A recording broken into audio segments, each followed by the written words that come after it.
Bendito Deus, eterno Pai, Criador dos céus e da terra. Em Tua presença, Senhor, nos encontramos nesta manhã para trazermos, Senhor, meu Deus, a Tua palavra e que a mesma possa ir, Senhor, e estar nos corações, realizando, Senhor, a Tua obra e o Teu querer, Senhor. É o que eu te peço nesta manhã, derrama as Tuas graças sobre as nossas vidas. Amém e amém. Saúde a todos com a paz de nosso Senhor e Salvador Jesus Cristo. Que Deus os abençoe, dando da sua graça, dos seus cuidados, da sua proteção, do pão, da saúde, da sua doce, serene companhia. Quero mandar a paz para todos os irmãos da congregação ali de Buriti. Que Deus abençoe, em nome do Senhor Jesus.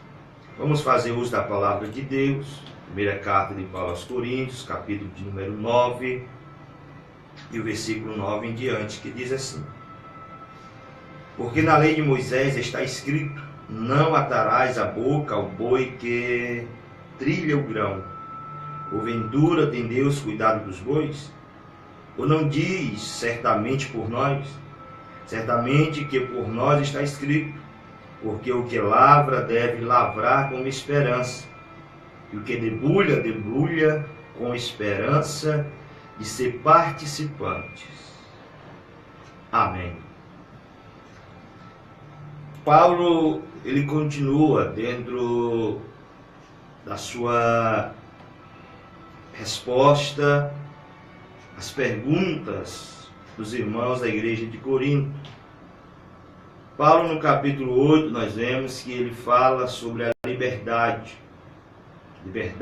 espiritual, a liberdade cristã, e essa liberdade não nos dá direito de fazer todas as coisas por causa do amor e o cuidado com os demais irmãos. Aqui Paulo, ele é confrontado acerca do salário do apóstolo. Paulo, ele é confrontado aqui acerca daquilo que o obreiro, do que o apóstolo, do que são trabalhadores da obra de Deus, eles devem ganhar. Então Paulo, logo no verso 1, ele vai dizer: não sou eu apóstolo, não sou eu livre, não vi eu a Jesus Cristo, Senhor nosso, não sois vós a minha obra no Senhor? Paulo, no capítulo 9, ele faz várias perguntas e as suas respostas são sempre afirmativas. As perguntas que Paulo faz, ele já faz com esse intuito de que aqueles que respondam certo e que era o certo a ser respondido. Paulo diz: não sou eu o apóstolo. Ele está se identificando como apóstolo, ele está mostrando seu apostolado. Não sou eu livre, não vi eu Jesus Cristo, Senhor, nosso Senhor. Paulo, ele está neste momento dizendo que ele é apóstolo, mas em outra, Paulo também está dizendo que ele está deixando de mão ser apóstolo para aquela igreja. Não que Paulo deixasse de ser apóstolo, mas que Paulo, dentro deste capítulo 9 até o verso 14, Paulo está trazendo uma dimensão do cuidado daquilo que ele fez no capítulo de número 8, que é não causar dor, que é não causar pânico espiritual na vida daqueles irmãos que são mais fracos. Paulo está se identificando como apóstolo e todos da igreja de Corinto sabem que Paulo, ele é sim apóstolo. Ele disse: não vi eu a Jesus Cristo, porque essa é uma característica de alguém que é apóstolo. É ter visto Jesus Cristo, é ter participado com Ele. Então, nós vemos isso em Atos 1 e 22, nós vemos essa mesma expressão no Atos 2, 3, capítulo 3, versículo 15, e o capítulo 4, versículo 35, para que tenham o direito de ser apóstolo, eles têm que ter, no mínimo, ter visto a Jesus Cristo. São 3 características. Mas Paulo está falando somente dessa, de ter visto a Jesus Cristo.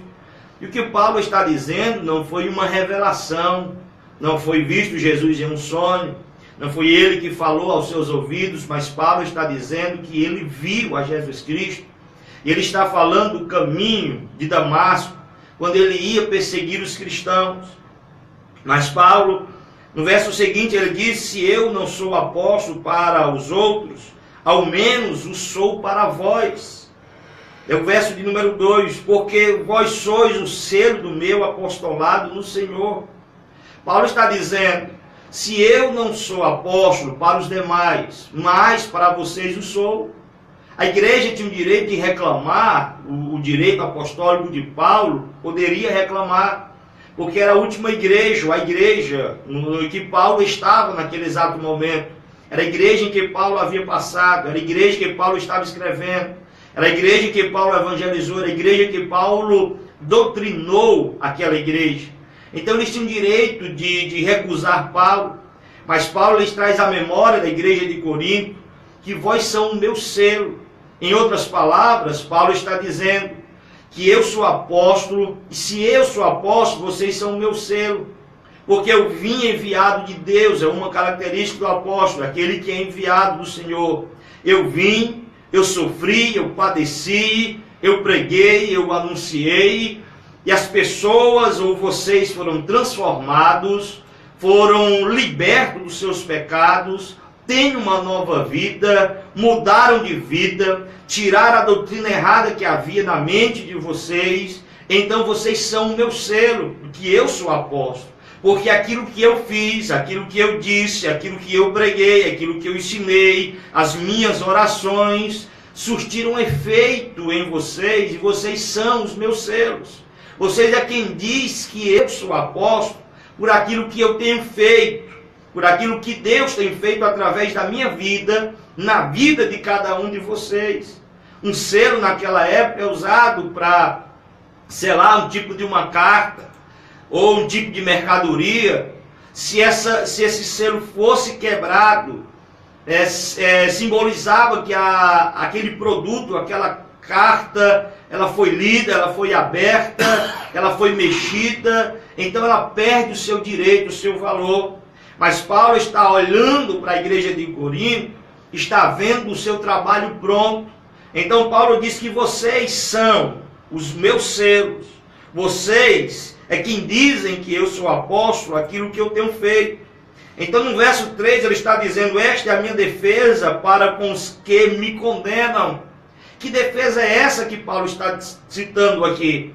A defesa que ele cita no verso 1, no verso 2, que ele é apóstolo, que a igreja é o selo, e que alguns estão condenando Paulo, tanto pelo seu apostolado, ou por aquilo que a igreja está contribuindo para que o apóstolo e os demais prossigam fazendo a sua obra. Então Paulo ele formula novamente, no verso de número 4 em diante, algumas perguntas em defesa do seu apostolado, em defesa da sua função e daquilo que ele tem direito como apóstolo. Se eu sou apóstolo de Cristo, eu tenho os meus direitos, assim como a igreja de Corinto tinha o direito de serem livres porque foram livres, tinham o direito de serem livres. Eles estavam trazendo essa memória na vida de Paulo. Paulo ele diz no verso de número 4, não temos nós o direito de comer e de beber. Esse direito de comer e de beber não é de comer carne sacrificada aos ídolos, como foi falado na quarta-feira passada. Não é o direito de beber qualquer tipo de bebida. Mas esse direito de comer e de beber é a obrigação que a igreja tem de dar ao apóstolo que ele está, ao dirigente daquela congregação, ao pastor daquela igreja. Então eu também não tenho direito de comer e de beber. Todos têm o direito de comer e de beber, de se alimentarem. Paulo então ele está defendendo o seu apostolado. E eu tenho o direito, como apóstolo, mais do que vocês, de comer, de beber, de fazer outras coisas. Quando ele defende o seu apostolado, ele está dizendo que eu sou apóstolo, então tenho esse direito. E o direito ainda mais do que o de vocês, porque eu sou apóstolo e vocês não são. É mais ou menos isso que Paulo está dizendo. Mas isso ele não está falando com orgulho no seu coração, porque Paulo ele abre mão de tudo aquilo que ele tem direito por amor à obra de Deus. Paulo, quando fala no capítulo número 8 sobre a carne sacrificada, ele está dizendo acerca de eu não como para que meu irmão não se escandalize. É o que Paulo está fazendo aqui. Ele está abrindo mão dos direitos apostólicos que ele tem para que os irmãos não se escandalizem. Mas Paulo está defendendo não somente a sua defesa apostólica, os seus direitos, mas como ele está ensinando aquela igreja a respeito dos direitos que o apóstolo e daqueles que trabalham na obra do Senhor, na obra de Deus, têm direito. Então todos nós temos esse direito, os que trabalham na obra do Senhor. Não temos nós o direito de levar conosco uma mulher irmã, como também os demais apóstolos e os irmãos do Senhor e Cefas. Olha o direito que ele está reclamando. Eu não posso ter o direito de levar comigo uma mulher irmã. Claro, se você for ler aí em alguns estudos ou na internet, algumas pessoas desinformadas vão falar que ele está levando consigo uma irmã da igreja, uma companheira da igreja. Não. Paulo ele está falando aqui acerca de mulher, de esposa, uma irmã, uma companheira, uma ajudante, aquela que está ao lado do seu esposo nas orações para cooperar com ele. E ele disse os irmãos do Senhor, Jesus. E o mais importante dos irmãos do Senhor era Tiago, que era pastor em Jerusalém, era líder da igreja em Jerusalém, líder da igreja mãe, que era em Jerusalém. Este, quando estava nas suas viagens, em seus momentos, em reuniões, as mulheres estavam, as suas esposas estavam com eles. E ele diz também Pedro, Cefas, a sua esposa estava com ele. Nós também temos esse direito, é o direito do apóstolo. É andar acompanhado, é andar com a sua esposa, é viver uma vida ao lado da sua esposa, trabalhar no reino de Deus ao lado da sua esposa. Mas Paulo ele abre mão de tudo isso. Não se sabe se Paulo era casado ou não, mas ele abre mão acerca dessas oportunidades. Ele abre mão, mas ele tem o direito, de onde ele for, a sua esposa lhe acompanhar também. Então eles têm o direito de beber, têm o direito de comer, têm o direito de andar com as suas esposas no trabalho do Senhor e ser sustentado também. É a obra de Deus, é assim. Então ele diz mais no verso 6, eu estou correndo um pouco para a gente entrar num assunto mais sério. Ou só eu e Barnabé não temos direito de deixar de trabalhar? Olha o que Paulo está dizendo. Somente ele e Barnabé não podem deixar de trabalhar. Então todos podem deixar o seu trabalho, falando de apóstolos, e passarem a trabalhar somente na obra. Mas olha o que é que Paulo faz. Paulo ele não abre mão do seu trabalho. Paulo recusa-se a receber total da igreja. Pelo menos nas viagens missionárias, não sei se é acordado com Barnabé ou com os demais, eles nunca receberam dinheiro para fazer as viagens, eles faziam a viagem, eles pregavam o evangelho, eles construíam a igreja, mas eles não abriam, eles abriram mão desse direito de apóstolo para poder alcançar as vidas sem prejuízo algum. Eles tinham direito. E o trabalho de Paulo, que era fazer tenda, era naquela época reconhecido com os demais, os filósofos e os grandes, como um trabalho muito baixo, muito raso. Um trabalho que não se igualasse a de um soldado ou de um comerciante, era desprezível. Mas Paulo, como fazedor de tendas, ele poderia ser achado como desprezíveis pelos demais, ser desprezíveis como os demais, como os que não tinham, sei lá, muita riqueza. Mas isso era orgulho para Paulo, porque ele não estava trazendo um pesar sobre a igreja, sobre os irmãos. Então ele se orgulhava do seu trabalho, e ao mesmo tempo que alegrava-se com o seu trabalho, o evangelho crescia ainda mais. Eu lhe explico por que o evangelho crescia. Porque como Paulo diz, para não se escandalizar os irmãos, ele estava fazendo a mesma forma, porque existia, pelo trabalho de Paulo, como apóstolo e ganhar como apóstolo, ter o seu direito de apóstolo, ele abria uma brecha, a ponte de acesso a esses irmãos eram quebrados. Porque essas pessoas diziam que o apóstolo, ele não tinha direito de se alimentar, de comer, de receber pela sua função. Então o que Paulo diz? Eu abro mão desse direito de receber como apóstolo, de ter ajuda da congregação como apóstolo, e eu, para alcançar esses irmãos que são fracos, que não acreditam que o apóstolo deve sim viver pela obra, que o missionário deve sim viver pela obra, então eu abro mão desse trabalho, abro mão desse recurso, eu abro mão de todas essas coisas, para que eu possa alcançar, para que uma ponte possa ser feita em um precipício de um lado para o outro, sem que haja uma lacuna no nosso meio, sem que haja separação, impedimento algum desses irmãos chegarem até a mim. Que esse ganho como apóstolo não seja um empecilho, que não seja um rompimento para alcançar essas pessoas.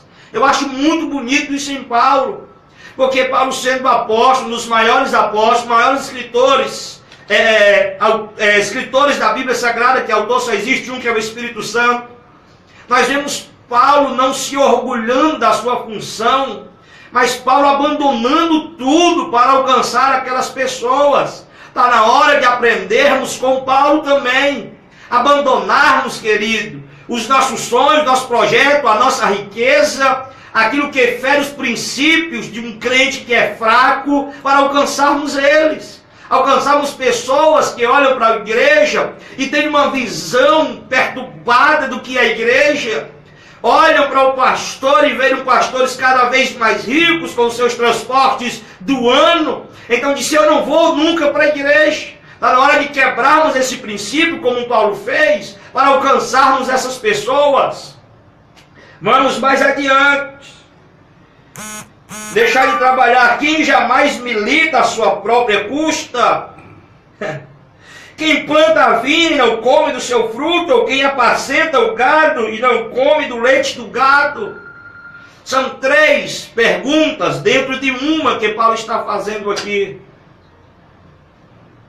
Que ele está dizendo, se eu sou um soldado, se eu milito por uma cidade ou por uma nação, por um povo, eu não milito, eu não luto à minha custa.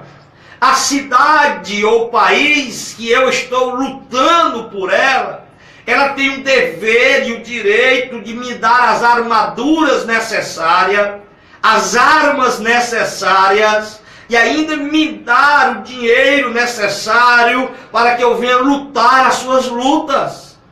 Paulo, ele abre mão do direito de apóstolo de receber, mas ele está dizendo que isso é um direito, sim, do apóstolo, é um direito, sim, do trabalhador, do homem de Deus. Ele não está dizendo que não é um trabalho, ele abre mão por causa dos princípios, para que a sua mensagem alcance e chegue mais longe, que sem nenhum impedimento, mas está dizendo que esse é um direito, sim, do pastor, é um direito, sim, dos que fazem a obra de Deus. E se eu sou um soldado e milito por esta cidade, por esta congregação, por este campo, eu tenho direito de ter as armaduras, as armas e receber o salário. É isso que ele está dizendo. Aquele que planta uma vinha, ele tem o direito de comer da vinha. Segundo a Deuteronômio, ele tem ali uma porcentagem grande dessa vinha. Também o pastor que cuida do seu gado, ele também tem o direito de beber do leite, de comer daquilo que lhe é dado. Vamos mais adiante. Digo eu, segundo aos homens, ou não diz a lei também o mesmo? A lei também diz, o Senhor também fala. Paulo está defendendo, não sou eu que estou dizendo. É a lei de Deus, é a palavra de Deus que está dizendo. Porque na lei de Moisés está escrito, não atarás a boca ao boi que debulha. Isso aqui é interessante. Nós estamos vivendo uma época em que estamos atando a boca do boi que debulha. O boi é colocado em um moinho para debulhar. É colocado uma canga sobre o seu pescoço, uma parte de madeira, e ele tem que rodear. e uma pedra redonda vai passando ali em cima dos trigos para debulhar. Então alguns, eles fecham a boca do animal, eles colocam ali uma espécie de tampão na boca de um animal, para que quando ele estiver debulhando, ele não coma daquilo que ele está debulhando. Algumas pessoas fazem o mesmo, os judeus não fazem isso, os judeus têm uma obrigação por parte de Deus, o direito por parte de Deus, que o boi que está trabalhando e debulhando ali, ele tem o direito de comer aquilo, o grão que ele está debulhando, ele está trabalhando, então ele tem o direito de comer.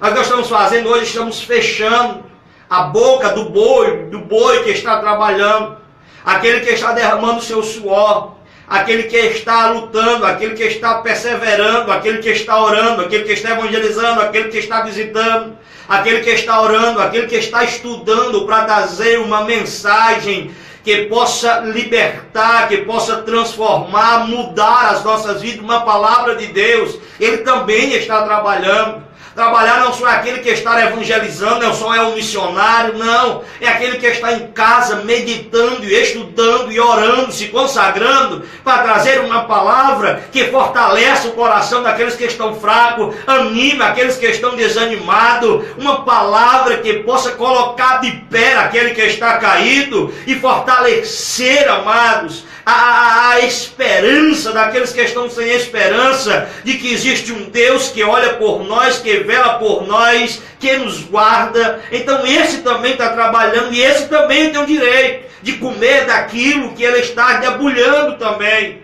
Eu não estou aqui exigindo algo da minha vida ou para a minha vida, não, porque eu tenho ganhado o meu sustento, e o meu sustento não vem de homem, vem de Deus. O que Deus tem para me dar, Ele tem me dado.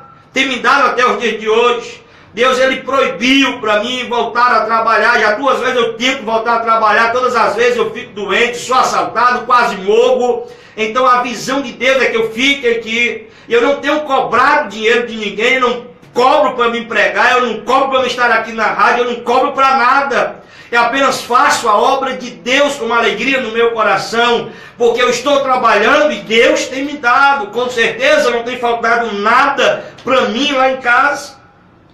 Mas nós estamos vendo que alguns estão cobrindo a boca do boi que debulha. Segundo a lei de Deus, lá em Deuteronômio, eu não vou citar aqui porque o tempo não dá, mas todos os fazendeiros, eles tinham por agradar tanto o animal, olha aí, tanto ao animal, que não é uma alma vivente, não tem espírito eterno como homens, eu e você. Ele tinha que agradar este animal, por mais que ele seja um animal somente. E como diz Paulo, não tem Deus cuidado dos bois. Deus cuida dos bois, Deus cuida dos animais. Mas o homem que se apodera deste animal para ele trabalhar a seu favor, ele tem o direito de alimentá-lo. Assim também, alguns fazendeiros tinham direito de deixar algumas espigas, alguns grãos escondidos por acolá, para que os pobres, almas viventes, espíritos eternos possam se alimentar também. Ou você esquece da história de Ruth? Você esquece que ela está colhendo as espigas que são deixadas, porque eles estão respeitando a lei de Deus. Todo aquele que trabalha é digno do seu salário, é digno da sua recompensa. Então eu paro neste momento aqui, para que a gente possa ter uma reflexão mais ampla. Tanto você que é ovelha, que está sendo alimentada porque tem um dirigente, um pastor que está cuidando de você, você deve ter o direito, como igreja, de abrir mão de algo seu e abençoar a vida do líder da sua igreja. Ora, querido, é bíblico isso. Mas também o líder da igreja, ele deve abrir mão também daquilo que ele recebe para distribuir para os demais, para distribuir para aqueles que estão passando necessidade. Ora, se não assim, estamos quebrando o princípio que é da igreja primitiva, que todos viviam de igual modo, todos vendiam as suas fazendas, suas riquezas, depositavam na mão dos apóstolos, e eles dividiam para todos, e todos viviam de igual modo. Mas hoje nós estamos vendo as lideranças riquíssimas, e as ovelhas passando fome, necessidade, misericórdia. O que é isso? Isso é uma coisa que eu não posso chamar de amor. Eu posso chamar, querido, de orgulho, eu posso chamar de vaidades humanas, de desejos humanos, terrenos, mas nunca de amor, mas nunca de cristianismo, mas nunca de evangelho de Cristo. Pois eu posso ter um transporte muito bom, uma casa muito boa, muito dinheiro na conta, e o irmão meu passando necessidade. Como posso dizer que eu sou crente? Como pode dizer que tem um amor no meu coração? Se essas coisas não me machucam, se essas coisas não me causam dor, não me constrange a contribuir e ajudar uma pessoa como tal. Nós estamos precisando rever os nossos conceitos de crentes, de líderes de igreja, de que era igreja, de que era amor. Jesus, ele não dispensou a multidão, estava com ele muitos dias, ele não dispensou a multidão. Primeiro ele trouxe o alimento, multiplicou e deu. Porque Tiago diz que isso também é pecado. Se eu sei da necessidade do meu irmão e eu não ajudo, eu cometo o pecado. Quantas pessoas já bateram na porta da sua casa, pedindo uma ajuda? Eu não estou falando daqueles que são oportunistas, daqueles que vão bater na porta da sua casa pedindo alimento para vender na esquina, para comprar droga, não. Não estou falando daqueles que são oportunistas, que pedem alimento porque não tem coragem de trabalhar. Eu estou falando daqueles que estão passando por uma necessidade, uma situação difícil. Aqueles que estão enfrentando uma enfermidade, aqueles que estão enfrentando desemprego, a miséria do nosso país, que estão sofrendo, queridos. Nós devemos ajudá-los, devemos chegar junto, eu como líder, você como líder, nós como líderes da igreja, nós devemos fazer isso. Ou será que nós vamos sempre ouvir de pessoas dizendo, prega amor, mas não tem amor, prega amor, mas não vive amor, prega que tem isso, mas não vive? Até quando nós vamos fazer isso? Que a nossa riqueza, que aquilo que nós temos hoje, que por mais que seja bênção e direito nosso, não sirva de impedimento para alcançarmos mais pessoas, não sirva de barreira para alcançarmos aqueles que estão dentro dos nossos templos, aqueles que olham para nós e torcem os beiços, olham para nós com repúdia. Não. Até quando, queridos? Até quando nós vamos segurar a nossa posição de postura de alguém que tem, que pode, e não alcançar essas pessoas? Como posso ter eu um espírito deste missionário, de evangelizador, de pastor, de dirigente, daquele que gosta das almas, daquele que vai, daquele que busca, daquele que ora, daquele que jejuma, aquele que ora, aquele que vai para os montes, é crente demais, e não tem coragem de abrir mão dos seus conceitos, da sua riqueza, daquilo que tem para alcançar as pessoas aquelas pessoas mais fracas dentro da igreja, que usam isso como impedimento. Está na hora de criarmos vergonha na cara, está na hora de abrirmos os nossos olhos. O que nos resta nessa vida é trabalharmos em prol do reino de Deus e alcançarmos as almas que estão perdidas com o nosso testemunho, com a nossa vida, tirando do nosso meio tudo aquilo que é empecilho, para que essas pessoas se acheguem a Jesus Cristo, e vendo em nós, como espelho que somos, que refletimos a glória, o poder, o amor e os cuidados de Cristo. Fica conosco, Senhor. Pai, eu apresento todos aqueles que ouviram e que irão ouvir a Tua palavra, Senhor. Que essa palavra, Senhor, sirva de remédio para a nossa alma, de remédio, Senhor, meu Deus, para a nossa mente, para os nossos conceitos, para aquilo que nós acreditamos até o dia de hoje, Senhor. O que nos resta nessa vida, Senhor, é somente fazer a Tua obra, porque no final da nossa vida, Senhor, estaremos esperando os dois caminhos, ou o céu ou o inferno, Senhor. Não haverá, Senhor, um julgamento, não haverá um momento que eu possa defender as minhas causas, aquilo que eu fiz, porque Tu mesmo já tens julgado os nossos corações, as nossas atitudes e as nossas obras, Senhor. Não vai dar tempo, Senhor, que nós queremos defendermos as nossas ações, ou porque estamos cansados, ou estamos fracos, Senhor. Mas nos ajuda, Senhor, a melhorar. Nos ajuda, Senhor, a sermos diferentes. Nos ajuda, Senhor, a olhar para Ti como exemplo verdadeiro, que sendo Filho de Deus, retentor de toda honra, de toda glória, de toda riqueza, nasceu numa manjedoura. Filho, teve pais maternos, terrenos, e paternos, Senhor meu Deus, pobres. Teve que trabalhar na carpintaria, teve que sustentar os seus irmãos e a sua mãe. Viver uma vida pobre, viver uma vida, Senhor, dependente somente da Tua graça. Recebeu pela obra, a curtear a obra, mas sempre foi uma pessoa humilde, mas nem por isso deixou de ser cheio do Espírito Santo, de ser usado, de ser filho de Deus. Entregou-se na cruz do Calvário e deu a sua vida por nós, humilhando a homem e depois a morte mais cruel que existia naquela época. Então, Senhor, Tu nos ensina a ser humilde para alcançar todas as pessoas, que possamos ser que nem o Senhor, o nosso exemplo, o nosso herói, o nosso Deus, o nosso Senhor e Salvador Jesus Cristo. Porque depois da morte, do sofrimento, com certeza estaremos contigo para a honra e glória do Teu santo nome. Amém e amém.